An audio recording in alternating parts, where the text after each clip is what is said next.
సాయంత్రం 5 గంటలకు బీఏసీ సమావేశం జరగబోతోంది. స్పీకర్ సమక్షంలో ఈ భేటీ జరగనుంది. సభలో చర్చించే అంశాలపై మంతనాలు జరపనున్నారు స్పీకర్. రేపటి నుంచి ఆగస్టు 13 వరకు పార్లమెంటు వర్షాకాల సమావేశాలు జరగనున్నాయి. ఈసారి కేంద్రం కీలక బిల్లులను ప్రవేశపెట్టేందుకు రంగం సిద్ధం చేసింది. అందులో భాగంగా మహిళా రిజర్వేషన్లు, డీలిమిటేషన్తో పాటుగా మరిన్ని బిల్లుల ఆమోదం దిశగా కొత్త వ్యూహాలు అమలు చేస్తోంది. గత సమావేశాల్లో మెజారిటీ లేక ఈ బిల్లులన్నీ కూడా వీగిపోయాయి. కానీ ఈసారి టీఎంసీ, శివసేన నుంచి వచ్చిన ఎంపీల మద్దతు ఇప్పుడు కీలకంగా మారుతోంది. ఈ బిల్లుల ఆమోదానికి కావాల్సిన సంఖ్యాబలం ఎన్డీఏ దాదాపుగా కూడగట్టేసింది. దీంతో ఈ సమావేశాల్లోనే మహిళా రిజర్వేషన్లు, డీలిమిటేషన్ బిల్లుల ఆమోదం ఖాయమనే చర్చ నడుస్తోంది. ఈ క్రమంలో 131వ రాజ్యాంగ సవరణ బిల్లుపై మళ్లీ చర్చ మొదలైంది.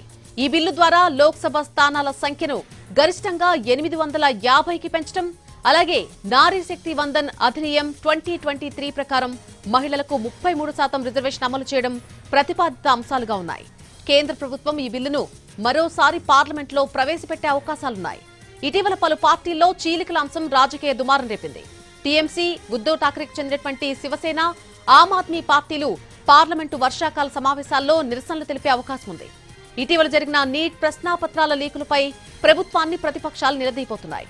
3/2 మెజారిటీ కోసమే అధికార బీజేపీ పలు ప్రతిపక్షాల్లో చీలికలను ప్రోత్సహించిందని ఇండియా కూటమి విమర్శిస్తోంది.